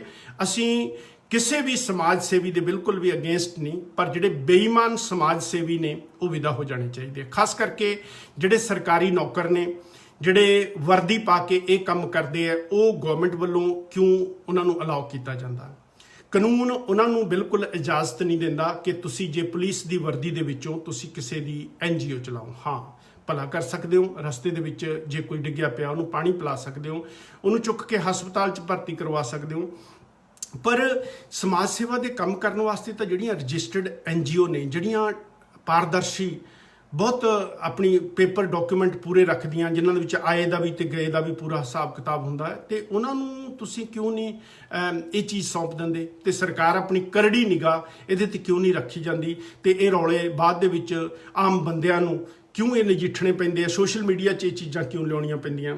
ਇਹ ਵੀ ਇੱਕ ਬੜਾ ਚਿੰਤਾ ਦਾ ਸਵਾਲ ਹੈ। ਮੈਂ ਜਿਹੜੀਆਂ ਗੱਲਾਂ ਕਹਿਣੀਆਂ ਸੀ ਉਹ ਕਹਿ ਦਿੱਤੀਆਂ। SP ਉਬਰਾਏ ਸਾਹਿਬ, ਮੇਰਾ ਖਿਆਲ ਹੈ ਕਿ ਤੁਸੀਂ ਇਹ ਜਿਹੜੇ ਤੁਹਾਡੇ ਆਪਣੇ ਡਾਕੂਮੈਂਟ ਜਮ੍ਹਾਂ ਕੀਤੇ ਹੋਏ ਆ ਉਹਨਾਂ ਦੇ ਬੇਸ ਤੇ ਮੈਂ ਗੱਲ ਕੀਤੀ ਹੈ। ਮੈਂ ਤੁਹਾਨੂੰ ਸਿਰਫ ਸਵਾਲ ਪੁੱਛਿਆ, ਇਹਦੇ ਵਿੱਚ ਕੋਈ ਬਾਹਲੀ ਵੱਡੀ ਲੈਣ ਦੇਣ ਵਾਲੀ ਗੱਲ ਨਹੀਂ। ਮੇਰਾ ਖਿਆਲ ਹੈ ਕਿ ਤੁਸੀਂ ਕਿਸੇ ਨਾ ਕਿਸੇ ਮੀਡੀਆ ਹਾਊਸ ਦੇ ਸਾਹਮਣੇ, ਕਿਸੇ ਨਾ ਕਿਸੇ TV ਸਟੇਸ਼ਨ ਦੇ ਜਾਂ ਸੋਸ਼ਲ ਮੀਡੀਆ ਤੇ ਜਿਹੜੇ ਪੇਜ ਚੱਲਦੇ ਨੇ ਕਾਫੀ famous, daily post Punjabi, news 18 ਜਾਂ ਫਿਰ ਡੇਲੀ ਪੋਸਟ ਪੰਜਾਬੀ ਜਾਂ ਫਿਰ ਸਪੋਕਸਮੈਨ ਤੇ ਹੋਰ ਕਿਹੜੇ ਹੈ, ਇੱਕ ਦੋ ਹੋਰ ਜਿਹੜੇ ਵੀ ਚੱਲਦੇ ਆ, ਜਿਹੜੇ ਵੀ ਵੀਰ ਇਹਨਾਂ ਨਾਲ ਕੰਟੈਕਟ ਕਰ ਸਕਦੇ ਆ। ਤੇ ਇਹ ਜ਼ਰੂਰ ਇਹਨਾਂ ਨੂੰ ਇਹ ਸਵਾਲ ਪੁੱਛਣ। ਪਹਿਲੇ ਸਵਾਲ ਤੁਸੀਂ ਪੁੱਛੇ ਬਹੁਤ ਵਧੀਆ ਕਿ ਕਿਸੇ ਬੰਦੇ ਦਾ ਵਧੀਆ ਕੰਮ ਜਿਹੜਾ ਹੈ ਹਾਈਲਾਈਟ ਕਰਨਾ ਚਾਹੀਦਾ। It is very good thing and it is very important as well ਕਿ ਬਾਕੀ ਵੀ ਬੰਦਿਆਂ ਨੂੰ ਹੌਸਲਾ ਮਿਲੇ ਕਿ ਉਹ ਸਾਰੇ ਲੋਕ ਭਲਾਈ ਦੇ ਕੰਮਾਂ ਦੇ ਵਿੱਚ ਆਉਣ। ਪਰ ਇਹਨੂੰ ਬਿਜ਼ਨਸ ਬਣਾਉਣਾ ਜਿਹੜਾ ਹੈ ਉਹ ਬਿਲਕੁਲ ਗੈਰ ਇਨਸਾਨੀਅਤ ਹੈ, ਇਹ ਠੀਕ ਨਹੀਂ ਹੈਗਾ। ਮੈਂ ਦੁਬਾਰਾ ਫਿਰ SP ਉਬਰਾਏ ਸਾਹਿਬ ਤੁਹਾਨੂੰ ਜਿਹੜੇ ਸ਼ਾਰਟ ਲਿਸਟ ਕਰ ਦਿੰਦਾ ਆਪਣੇ ਸਵਾਲ।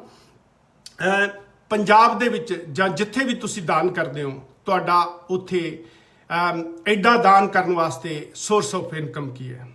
ਨੰਬਰ 2, ਤੁਹਾਡੇ ਟਰਸਟ ਦੇ ਜਿਹੜੇ ਮੈਂਬਰ ਨੇ ਉਹ ਕੌਣ ਨੇ? ਨੰਬਰ 3, ਤੁਹਾਡੇ ਜਿਹੜੇ ਪੁਲਿਸ ਵਾਲਿਆਂ ਨਾਲ, ਖਾਸ ਕਰਕੇ ਬਹੁਤ ਭ੍ਰਿਸ਼ਟ ਤੇ ਬਹੁਤ ਬੇਈਮਾਨ ਪੁਲਿਸ ਅਫਸਰ ਜਿਹੜੇ ਕਰਪਸ਼ਨ ਦੇ ਵਿੱਚ ਮੋਹਰੀ ਮੰਨੇ ਜਾਂਦੇ ਆ, ਉਹਨਾਂ ਨਾਲ ਤੁਹਾਡੇ ਟਰਸਟ ਦੇ ਕੀ ਸੰਬੰਧ ਨੇ? ਤੇ ਫਿਰ ਤੁਹਾਡੇ ਟਰਸਟ ਦੇ ਕੀ ਭਾਰਤ ਤੇ ਦੁਬਈ ਦੇ ਵਿੱਚ ਜਾਂ ਹੋਰ ਦੇਸ਼ਾਂ ਦੇ ਵਿੱਚ ਇੱਕੋ ਨਾਮ ਤੇ ਤੁਹਾਡਾ ਟਰਸਟ ਚੱਲਦਾ ਤਾਂ ਉਹਨਾਂ ਦੇ ਜਾਂ ਡਿਫਰੈਂਟ ਨਾਮ ਨੇ? ਇਹ ਸਵਾਲ ਮੈਂ ਤਾਂ ਪੁੱਛਿਆ ਕਿ ਬੜਾ ਟੈਕਨੀਕਲ ਸਵਾਲ ਹੈ। ਇਹਦੀ ਹਜੇ ਇਨਵੈਸਟੀਗੇਸ਼ਨ ਮੇਰੀ ਅਧੂਰੀ ਹੈ। ਜਦੋਂ ਤੁਸੀਂ ਬੋਲੋਗੇ ਉਦੋਂ ਬਾਅਦ ਫਿਰ ਮੈਂ ਤੁਹਾਨੂੰ ਇਹਦੇ ਜਵਾਬ ਦਊਂਗਾ। ਤੁਹਾਡੀਆਂ ਦੁਬਈ ਦੀਆਂ ਜਿਹੜੀਆਂ ਰਜਿਸਟਰਡ ਕੰਪਨੀਆਂ ਨੇ, ਭਾਰਤ 'ਚ ਭਗੌੜੇ ਤੇ ਦਾਊਦ ਦੇ ਕਰੀਬੀ ਬੰਦਿਆਂ ਦੇ ਨਾਲ ਕਿਉਂ ਚੱਲਦੀਆਂ। ਉਹਦੇ ਵਿੱਚ ਤੁਹਾਡਾ ਜਿਹੜਾ ਫਿਲਮ ਇੰਡਸਟਰੀ ਦਾ ਜਾਂ ਫਿਰ ਵੱਡੇ ਵੱਡੇ ਅਮੀਰ ਲੋਕਾਂ ਦਾ ਜਿਹੜਾ ਬਲੈਕ ਮਨੀ ਹੈ, ਕੀ ਉਹਦਾ ਵਾਈਟ ਕਰਨ ਦਾ ਵੀ ਉਸ ਕੰਪਨੀਆਂ ਨਾਲ ਸੰਬੰਧ ਹੈ? ਕੀ ਦੁਬਈ 'ਚ ਕੰਸਟਰਕਸ਼ਨ ਬਿਜ਼ਨਸ ਤੋਂ ਬਿਨਾ ਤੁਹਾਡਾ ਹੋਰ ਵੀ ਕੋਈ ਧੰਦਾ? ਇਹ ਪਲੀਜ਼ ਜਨਤਕ ਕਰੋ। ਤੇ ਜੇ ਤੁਸੀਂ ਕਿਸੇ ਦਾ ਬਲੈਕ ਮਨੀ ਵਾਈਟ ਕਰਦੇ ਹੋ, ਉਹ ਕਿੰਨੇ ਕਰੋੜ ਜਾਂ ਕਿੰਨੇ ਅਰਬ ਅੱਜ ਤੱਕ ਕੀਤਾ, ਉਹਦਾ ਵੀ ਪਲੀਜ਼ ਜਨਤਕ ਕਰ ਦਿਓ। ਜੇ ਨਹੀਂ ਕੀਤਾ ਤਾਂ ਨਾ ਕਹਿ ਦੇਣਾ। ਪਟਿਆਲਾ 'ਚ ਗੂੰਗੇ ਬੋਲੇ ਜਿਹੜੇ ਬੱਚਿਆਂ ਦੇ ਸਕੂਲ ਦੀ ਜ਼ਮੀਨ ਸੀ, ਉਹਦੇ ਤੇ ਤੁਸੀਂ ਕਬਜ਼ਾ ਕਰਨ ਦੀ ਕੋਸ਼ਿਸ਼ ਕੀਤੀ, ਪਰ ਡੰਡੇ ਵਾਲਾ ਬੰਦਾ ਸੀ ਅੱਗੇ, ਉਹਨੇ ਹੋਣ ਨਹੀਂ ਦਿੱਤਾ। ਇਹ ਕੋਸ਼ਿਸ਼ ਤੁਸੀਂ ਕਿਉਂ ਕੀਤੀ? ਬੱਬਰ ਖਾਲਸਾ ਵਾਲੇ ਸੁਖਦੇਵ ਸਿੰਘ ਬੱਬਰ, ਮੈਨੂੰ ਪਤਾ ਕਿ ਤੁਸੀਂ ਕਈ ਸਵਾਲਾਂ ਤੋਂ ਹੁਣ ਭੱਜਣਾ, ਪਰ ਮੈਂ ਤੁਹਾਨੂੰ ਦੇਖਿਆ ਹੋਇਆ। ਜਸਮੇਰ ਸਿੰਘ ਸੰਧੂ ਉਰਫ ਸੁਖਦੇਵ ਸਿੰਘ ਬੱਬਰ ਖਾਲਸਾ ਇੰਟਰਨੈਸ਼ਨਲ ਦੇ ਜਿਹੜੇ ਸੀਗੇ, ਕਿਉਂਕਿ ਮੈਂ ਵੀ ਉਸ ਵੇਲੇ ਉੱਥੇ ਹੀ ਰਹਿੰਦਾ ਸੀ ਤੇ ਤੁਸੀਂ ਵੀ ਬਹੁਤ ਵਾਈਟ ਹਾਊਸ ਦੇ ਵਿੱਚ ਆਉਂਦੇ ਜਾਂਦੇ ਸੀ। ਤੇ ਆਮ ਕਰਕੇ ਜਿਹੜਾ ਉਹਨਾਂ ਦਾ ਛੋਟਾ ਜਿਹਾ ਬੇਟਾ ਸੀ ਸਾਡੇ ਫਲੈਟ ਦੇ ਮੂਹਰੇ ਖੇਲਦਾ ਸੀ, ਜਦੋਂ ਉਹ ਜਸਮੇਰ ਸਿੰਘ ਸੰਧੂ ਯਾਨੀ ਕਿ ਸੁਖਦੇਵ ਸਿੰਘ ਬੱਬਰ ਆਪਣੇ ਬੱਚੇ ਨੂੰ ਲੈਣ ਵਾਸਤੇ ਆਉਂਦੇ ਸੀ, ਕਿਉਂਕਿ ਨਾਭੇ ਵਾਲੀਆਂ ਬੀਬੀਆਂ ਦੀ ਕੁੜੀ ਪਿੰਕੀ ਉਹਨਾਂ ਦੇ ਨਾਲ ਵਿਆਹੀ ਹੋਈ ਸੀ ਜਾਂ ਉਹਨਾਂ ਦੇ ਨਾਲ ਰਹਿੰਦੀ ਸੀ। ਉਹਨਾਂ ਦਾ ਇੱਕ ਬੇਟਾ ਵੀ ਸੀ ਤੇ ਜਿਹੜਾ ਕਦੀ ਕਦੀ ਸਾਡੇ ਕੋਲ ਵੀ ਆ ਜਾਂਦਾ ਹੁੰਦਾ ਸੀ। ਤੇ ਕਿਉਂਕਿ ਅਸੀਂ ਗੁਆਂਢੀ ਸੀ ਨਾਭੇ ਵਾਲੀ ਬੀਬੀਆਂ ਦੇ, ਤੇ ਉੱਥੇ ਉਹਨਾਂ ਦੀ ਬੀਬੀਆਂ ਦੀ ਕੁੜੀ ਸੁਖਦੇਵ ਸਿੰਘ ਬੱਬਰ ਦੇ ਸੀ। ਤੇ ਉਹਦੇ ਨਾਲ ਤੁਸੀਂ ਵੀ ਜਸਮੇਰ ਸਿੰਘ ਸੰਧੂ ਦੇ ਨਾਲ ਉੱਥੇ ਅਸੀਂ ਫਿਰਦੇ ਤੁਰਦੇ ਦੇਖਦੇ ਸੀ। ਤੁਹਾਡਾ ਉਸ ਕੰਸਟਰਕਸ਼ਨ ਬਿਜ਼ਨਸ ਦੇ ਵਿੱਚ ਜਿਹੜੇ ਪੁਲੀਆਂ ਦੇ ਠੇਕੇ ਲਏ ਜਾਂਦੇ ਸੀ ਜਾਂ ਵੱਡੇ ਪੁਲਾਂ ਦੇ ਠੇਕੇ ਲਏ ਜਾਂਦੇ ਸੀ, ਕੀ ਸੰਬੰਧ ਸੀ?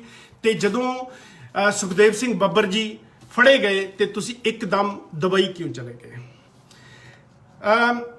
ਪਟਿਆਲਾ ਸਰਹੰਦ ਸੜਕ ਤੇ ਪੈਂਦੇ ਪਿੰਡ ਫੱਗਣ ਮਾਜਰਾ ਦੀ ਜਿਹੜੀ 14 ਕਿੱਲੇ ਜ਼ਮੀਨ ਹੈ, ਤੁਸੀਂ ਧੋਖੇ ਨਾਲ ਆਪਣੇ ਟਰਸਟ ਦੇ ਨਾਮ ਕਰਵਾ ਲਈ, ਜਿਹਦਾ ਹੁਣ ਪੰਚਾਇਤ ਨੇ ਹਾਈ ਕੋਰਟ ਦੇ ਵਿੱਚ ਕੇਸ ਕੀਤਾ ਗਿਆ। ਜੇ ਤੁਸੀਂ ਇਮਾਨਦਾਰ ਹੋ, ਤੁਹਾਡੇ ਕੋਲ ਇੰਨਾ ਪੈਸਾ ਹੈਗਾ, ਤੇ ਉਸ ਪਿੰਡ ਦੀ ਜ਼ਮੀਨ 14 ਏਕੜ ਤੁਸੀਂ ਕਿਉਂ ਹਥਿਆਈ?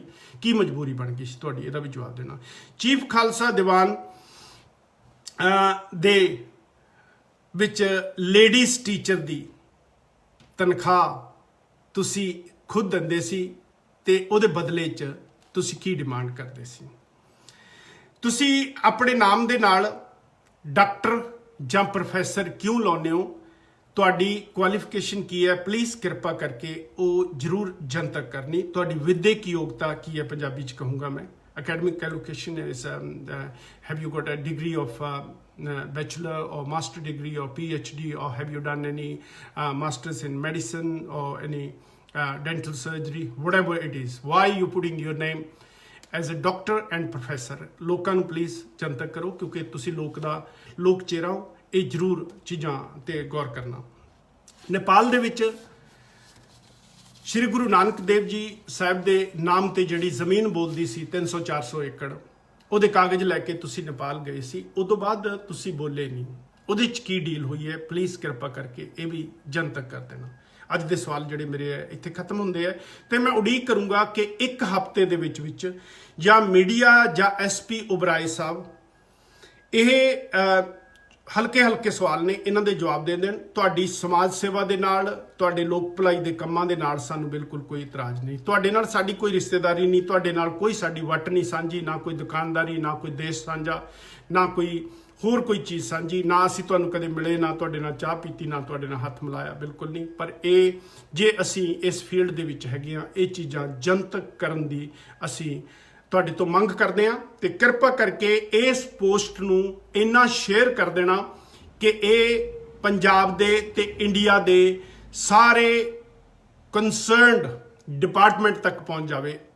ਖਾਸ ਕਰਕੇ ਮੈਂ ਚਾਹੁੰਦਾ ਹਾਂ ਕਿ ਪੁਲਿਸ ਵਾਲੇ ਜਿਹੜੇ ਆਫੀਸਰ ਨੇ, ਕਿਉਂਕਿ ਬਹੁਤ ਸਾਰੇ ਪੁਲਿਸ ਆਫੀਸਰ ਦੇ ਨਾਲ ਤਾਂ SP ਉਬਰਾਏ ਸਾਹਿਬ ਦੀ ਪਿਆਲੇ ਦੀ ਵੀ ਸਾਂਝ ਹੈਗੀ ਹੈ, ਹੋਰ ਕਈ ਧੰਦਿਆਂ ਦੀ ਸਾਂਝ ਹੈਗੀ ਹੈ, ਤੇ ਜਿਹੜੇ ਮੈਂ ਇੱਥੇ ਨਹੀਂ ਕਰ ਸਕਦਾ। ਪਰ ਅਗਲੇ ਹਫਤੇ ਜੇ ਇਹਦਾ ਕੋਈ ਜਵਾਬ ਨਹੀਂ ਲੈਂਦਾ, ਮੈਂ ਚਾਹੁੰਦਾ ਕਿ ਬਹਾਦਰ ਪੱਤਰਕਾਰ ਬਹੁਤ ਨੇ, ਨਿਊਜ਼ 18 ਦੇ ਵੀ ਬਹਾਦਰ ਪੱਤਰਕਾਰ ਬਹੁਤ ਨੇ, ਸਿਮਰਨਜੋਤ ਸਿੰਘ ਮੱਕੜ ਵਰਗੇ ਵੀ ਪੱਤਰਕਾਰ ਬਹੁਤ ਵਧੀਆ ਨੇ, ਜਗਬਾਣੀ ਦੇ ਵਿੱਚ ਵੀ ਸੋਢੀ ਸਾਹਿਬ ਵਧੀਆ ਨੇ, ਚੰਗਾ ਅੱਛਾ ਕੰਮ ਕਰਦੇ ਹੋ। ਪਰ ਤੁਸੀਂ ਸਾਰੀਆਂ ਜਿੰਨੀਆਂ ਇੰਟਰਵਿਊਆਂ ਕੀਤੀਆਂ ਉਹਦੇ ਵਿੱਚ ਜਿਹੜੇ ਮੁੱਦੇ ਹਾਈਲਾਈਟ ਕੀਤੇ ਉਹ ਸਿਫਤਾਂ ਦੇ ਕੀਤੇ ਨੇ, ਤੇ ਵਿੱਚ ਇੱਕ ਦੋ ਸਵਾਲ ਇਹਨਾਂ ਦੇ ਵਿੱਚੋਂ ਵੀ ਠੋਕ ਲੈਣੇ। ਇੱਕ ਤਾਂ ਬਹੁਤ ਹੀ ਅਹਿਮ ਸਵਾਲ ਹੈ ਕਿ ਤੁਹਾਡਾ ਪਾਰਟਨਰ ਜਿਹੜਾ, ਮੈਂ ਪਹਿਲਾਂ ਵੀ ਕਿਹਾ, ਤੁਹਾਡਾ ਪਾਰਟਨਰ ਜਿਹੜਾ ਦੁਬਈ ਵਾਲਾ ਹੈ ਨਾ, ਮੈਨੂੰ ਇਤਰਾਜ਼ ਨਹੀਂ ਕਿ ਤੁਹਾਡੀ ਵਾਈਫ ਜਿਹੜੀ ਹੈ ਉਹ Maninder Kaur one of the director ਹੈ, ਪਰ ਜਿਹੜਾ ਆਕਾਸ਼ ਸੁਨੀਲ ਅਭੀ ਚੰਦਾਨੀ ਹੈ ਉਹਨੂੰ ਆਪਣੀ ਕੰਪਨੀ ਦੇ ਵਿੱਚ ਬਰਾਬਰ ਦਾ ਸ਼ੇਅਰ ਹੋਲਡਰ ਬਣਾਉਣ ਦੀ ਤੁਹਾਨੂੰ ਐਸੀ ਕੀ ਮਜਬੂਰੀ ਪੈ ਗਈ ਸੀ? ਕੀ ਐਸਾ ਧੰਦਾ ਜਿਹੜਾ ਉਹਨਾਂ ਦੇ ਬਿਨਾਂ ਤੁਹਾਡਾ ਚੱਲ ਨਹੀਂ ਸਕਦਾ ਦੁਬਈ ਦੇ ਵਿੱਚ? ਪਲੀਜ਼ ਇਹ ਗੱਲਾਂ ਜਿਹੜੀਆਂ ਮੇਰੀਆਂ ਇਹ ਜ਼ਰੂਰ ਜਨਤਕ ਕਰਿਓ, ਜਾਂ ਫਿਰ ਕੋਈ ਵੀ ਸੋਸ਼ਲ ਮੀਡੀਆ ਵਾਲੇ ਬੰਦੇ ਜਿਹੜੇ ਪੇਜ ਚਲਾਉਂਦੇ ਆ ਵੱਡੇ ਵੱਡੇ, ਜਾਂ ਟੀਵੀ ਚਲਾਉਂਦੇ ਆ, ਜਾਂ ਫਿਰ ਹੋਰ ਕਿਸੇ ਸਾਧਨ ਦੇ ਰਾਹੀਂ, ਤਾਂ ਇਹ ਜ਼ਰੂਰ ਚੀਜ਼ਾਂ ਐਸਪੀ ਓਬਰਾਏ ਸਾਹਿਬ ਨੂੰ ਪੁੱਛਿਓ। ਅਸੀਂ ਉਡੀਕ ਕਰਾਂਗੇ ਇੱਕ ਹਫ਼ਤੇ ਦੇ ਵਿੱਚ। ਇੱਕ ਹਫ਼ਤੇ ਦੇ ਵਿੱਚ ਜੇ ਇਹ ਚੀਜ਼ਾਂ ਸਾਹਮਣੇ ਨਹੀਂ ਆਉਂਦੀਆਂ ਤਾਂ ਜਿਹੜੀਆਂ ਸਾਡੀਆਂ ਚੀਜ਼ਾਂ ਸਾਡੇ ਕੋਲ ਇਕੱਠੀਆਂ ਹੋਈਆਂ ਨੇ, ਤੇ ਉਹਨਾਂ ਚੀਜ਼ਾਂ ਦੇ ਆਸਰੇ ਅਸੀਂ ਫਿਰ ਅਗਲਾ ਜਿਹੜਾ ਐਪੀਸੋਡ ਹੈ ਇਸੇ ਮੁੱਦੇ ਦੇ ਉੱਤੇ ਦੁਬਾਰਾ ਫੇਰ ਕਰਾਂਗੇ, ਕਿਉਂਕਿ ਪੰਜਾਬ ਦੇ ਲੋਕ ਬਹੁਤ ਜ਼ਿਆਦਾ ਪੀੜਤ ਨੇ ਇਸ ਵੇਲੇ। ਪੰਜਾਬ ਦੇ ਲੋਕਾਂ ਕੋਲੇ ਹੋਰ ਸੱਟਾਂ ਸਹਿਣ ਦੀ ਬਿਲਕੁਲ ਕੈਪੈਸਿਟੀ ਨਹੀਂ ਰਹੀ। ਪੰਜਾਬ ਦੇ ਲੋਕ ਲੀਡਰਾਂ ਨੇ, ਸਰਕਾਰਾਂ ਨੇ, ਬਾਬਿਆਂ ਨੇ, ਸਮਾਜ ਸੇਵੀਆਂ ਨੇ, ਕੁਝ ਇੱਕ ਸਮਾਜ ਸੇਵੀਆਂ ਨੇ ਕਾਫੀ ਤੰਗ ਕੀਤੇ ਹੋਏ, ਪਰੇਸ਼ਾਨ ਕੀਤੇ ਹੋਏ ਹੈ। ਤੇ ਜੇ ਇੱਕ ਅੱਧੀ ਹੋਰ ਵੱਡੀ ਪਰੇਸ਼ਾਨੀ ਪੰਜਾਬ ਦੇ ਸਿਰ ਪੈ ਗਈ ਤਾਂ ਇਹ ਚੱਲ ਨਹੀਂ ਹੋਣੀ, ਤੇ ਤੜਫਦਾ ਅਸੀਂ ਪੰਜਾਬ ਨੂੰ ਜਾਂ ਪੰਜਾਬ ਦੇ ਲੋਕਾਂ ਨੂੰ ਦੇਖ ਨਹੀਂ ਸਕਦੇ। ਤੇ ਅਸੀਂ ਚਾਹੁੰਦੇ ਹਾਂ ਕਿ ਕੋਈ ਵੀ ਬੰਦਾ ਜਿਹੜਾ ਕੰਮ ਕਰੇ ਉਹ ਨਕਾਬ ਪਾ ਕੇ ਨਾ ਕਰੇ, ਉਹਦਾ ਚਿਹਰਾ ਅੰਦਰਲਾ ਕੁਝ ਹੋਰ ਹੋਵੇ ਤੇ ਬਾਹਰਲਾ ਕੁਝ ਹੋਰ ਹੋਵੇ। ਇਹ ਸਾਡੇ ਤੋਂ ਬਰਦਾਸ਼ਤ ਨਹੀਂ ਹੋਣਾ, ਕਿਉਂਕਿ ਜਦੋਂ ਕੋਈ ਇੰਨਾ ਭੁੱਖ ਨੰਗ ਦੇ ਨਾਲ ਲੜ ਰਿਹਾ ਹੋਵੇ ਜਿਸ ਸਿਚੁਏਸ਼ਨ 'ਚ ਪੰਜਾਬ ਹੋਣਾ, ਕਿਉਂਕਿ ਸਰਕਾਰ ਅੰਨੀ ਬੋਲੀ ਹੋਈ ਪਈ ਹੈ, ਪੈਲਸ ਦੇ ਵਿੱਚ ਆਪਣੇ ਆਪ ਨੂੰ ਬੰਦ ਕਰਕੇ ਬੈਠੀ ਹੈ, ਬਾਹਰ ਨਿਕਲ ਕੇ ਦੇਖਦੀ ਨਹੀਂ ਕਿ ਲੋਕ ਕਿਸ ਪੋਜੀਸ਼ਨ ਦੇ ਵਿੱਚ ਨੇ, ਕਿੱਦਾਂ ਜੀ ਰਹੇ ਨੇ, ਤੇ ਕਿੱਦਾਂ ਲੋਕਡਾਊਨ ਦੇ ਵਿੱਚ ਉਹਨਾਂ ਨਾਲ ਬੀਤੀ ਹੈ, ਕਿਵੇਂ ਘਰ ਦਾ ਰਾਸ਼ਨ ਆ, ਜਿਹੜੇ ਬੱਚੇ ਕਿਵੇਂ ਪੜਾਉਣੇ ਆ, ਬਾਕੀ ਕੰਮ ਕਿਵੇਂ ਕਰਨਾ, ਤੇ ਉਹ ਸਾਰੀਆਂ ਚੀਜ਼ਾਂ ਜਿਹੜੀਆਂ ਝੱਲ ਨਹੀਂ ਹੁੰਦੀਆਂ। ਤੇ ਇਹ ਪਲੀਜ਼ ਕਿਰਪਾ ਕਰਕੇ, ਇਹ ਬਹੁਤ ਵੱਡੇ ਸਵਾਲ ਨੇ। ਮੀਡੀਆ ਸਿਰਫ ਕੁੱਟਮਾਰ ਦੀਆਂ, ਲੜਾਈ ਦੀਆਂ, ਉਹਨੇ ਆਹ ਕਹਿਤਾ, ਉਹਨੇ ਆਹ ਰਿਪਲਾਈ ਕਰਤਾ, ਜਾਂ ਫਲਾਣੀ ਐਕਟਰ ਨੇ ਕੀ ਕਹਿਤਾ, ਫਲਾਣੇ ਸਿੰਗਰ ਨੇ ਕੀ ਕਹਿਤਾ, ਇਹਨਾਂ ਮੁੱਦਿਆਂ ਨੂੰ ਵੀ ਤੁਸੀਂ ਜਿੰਨਾ ਮਰਜ਼ੀ ਉਛਾਲੋ, ਪਰ ਆਹ ਚੀਜ਼ਾਂ ਪੰਜਾਬ ਲਈ ਬਹੁਤ ਅਹਿਮ ਨੇ, ਇੰਡੀਆ ਦੀ ਸਿਕਿਉਰਿਟੀ ਲਈ ਬਹੁਤ ਅਹਿਮ ਨੇ।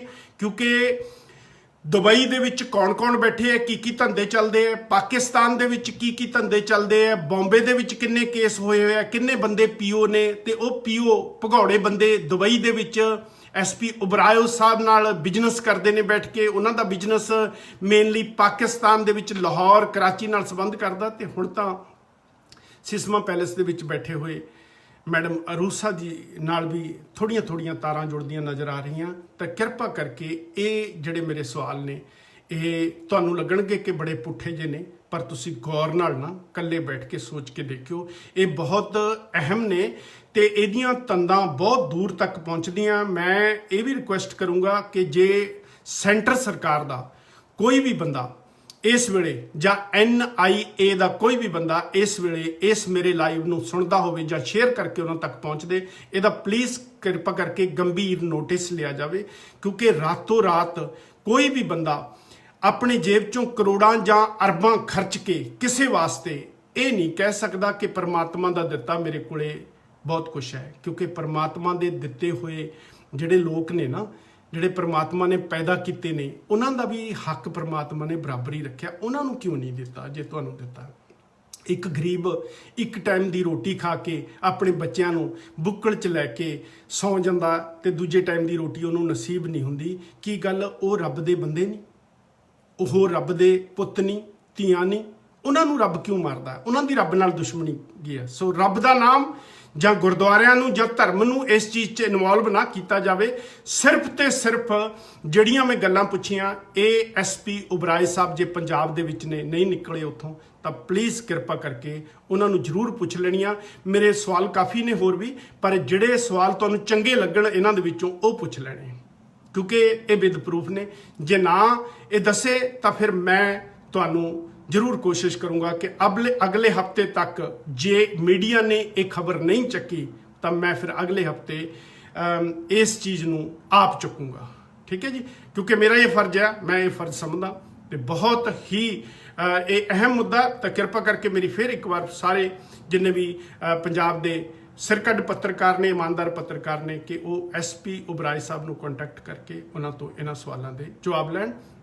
ਜੇ ਗੱਲ ਗੋਲ ਮੋੜ ਲੱਗੇ ਉਹਨਾਂ ਨੂੰ ਕਹੋ ਕਿ ਇਹ ਇੱਕ NRI ਵੀਰ ਦੇ ਪੁੱਛੇ ਹੋਏ ਸਵਾਲ ਨੇ ਤੇ ਇਹ ਵਿਦ ਕਾਗਜ਼, ਜਿਵੇਂ ਤੁਸੀਂ ਪੁੱਛਦੇ ਹੀ ਹੁੰਦੇ ਹੋ ਕਿ ਗੱਲ ਤੇ ਵਿਸ਼ਵਾਸ ਨਾ ਕਈ ਵਾਰੀ ਕਰਿਓ, ਉਹਨਾਂ ਦੇ ਕਾਗਜ਼ ਮੰਗਿਓ, ਪ੍ਰੂਫ ਮੰਗਿਓ ਤੇ ਉਹਨਾਂ ਦੇ ਜਿਹੜੇ ਸਬੰਧ ਨੇ ਉਹ ਕਿੱਥੇ ਕਿੱਥੇ ਜੁੜਦੇ ਨੇ ਉਹਨਾਂ ਦਾ ਵੀ ਥੋੜਾ ਬਹੁਤਾ ਪੁੱਛਣ ਦੀ ਕੋਸ਼ਿਸ਼ ਕਰਿਓ। ਮੈਨੂੰ ਪਤਾ ਕਿ ਜਿਹੜੇ ਵੱਡੇ ਬੰਦੇ ਆ ਉਹ ਟਾਲ ਜਾਂਦੇ ਹੁੰਦੇ ਆ। ਜਿਹੜੇ ਸਵਾਲ ਤੁਹਾਨੂੰ 10-12 ਚੋਂ ਚੰਗੇ ਲੱਗਣ ਨਾ ਉਹ ਪੁੱਛ ਲਿਓ, ਪਰ 5 ਸਵਾਲ ਜ਼ਰੂਰ ਪੁੱਛ ਲਿਓ। ਜਿਹੜੇ ਖਾਸ ਸਵਾਲ ਨੇ ਉਹ ਜ਼ਰੂਰ ਪੁੱਛ ਲੈਣੇ। ਇੰਨਾ ਕਹਿੰਦਾ ਹੋਇਆ ਤੁਹਾਡੇ ਸਾਰਿਆਂ ਤੋਂ ਮਾਫੀ ਮੰਗਦਾ। ਮੈਂ ਚਾਹੁੰਦਾ ਕਿ ਹਰ ਇੱਕ ਬੰਦਾ ਜਿਹਨੇ ਇਹ ਪ੍ਰੋਗਰਾਮ ਦੇਖਿਆ ਪਲੀਜ਼ ਆਪਣੀ ਵਾਲ ਤੇ ਸ਼ੇਅਰ ਕਰੇ, ਗਰੁੱਪਾਂ 'ਚ ਸ਼ੇਅਰ ਕਰੇ, ਖਾਸ ਕਰਕੇ ਮੀਡੀਆ ਨੂੰ ਮੈਸੇਜ ਦੇ ਥਰੂ ਇਹ ਚੀਜ਼ ਪਹੁੰਚਾ ਦੇਵੇ। ਜਿਨ੍ਹਾਂ ਕੋਲ WhatsApp ਦੇ ਨੰਬਰ ਹੈ WhatsApp ਤੇ, ਨਹੀਂ ਤਾਂ ਮੈਸੇਂਜਰ ਦੇ ਥਰੂ ਇਹ ਖਬਰ ਜਿਹੜੀ ਹੈ ਜ਼ਰੂਰ ਪਹੁੰਚਾਈ ਜਾਵੇ, ਕਿਉਂਕਿ ਲੋਕਾਂ ਦੇ ਸਵਾਲ ਨੇ, ਲੋਕਾਂ ਲਈ ਇਹ ਬਹੁਤ ਜ਼ਰੂਰੀ ਨੇ। ਜਿਹੜਾ ਬੰਦਾ ਲੋਕ ਨਾਇਕ ਹੈ, ਸਮਾਜ ਸੇਵਕ ਹੈ, ਤੇ ਉਹ ਪਾਰਦਰਸ਼ੀ ਹੋਣਾ ਬਹੁਤ ਜ਼ਰੂਰੀ ਹੈ। ਥੈਂਕ ਯੂ, ਸਤਿ ਸ਼੍ਰੀ ਅਕਾਲ, ਚੜ੍ਹਦੀ ਕਲਾ।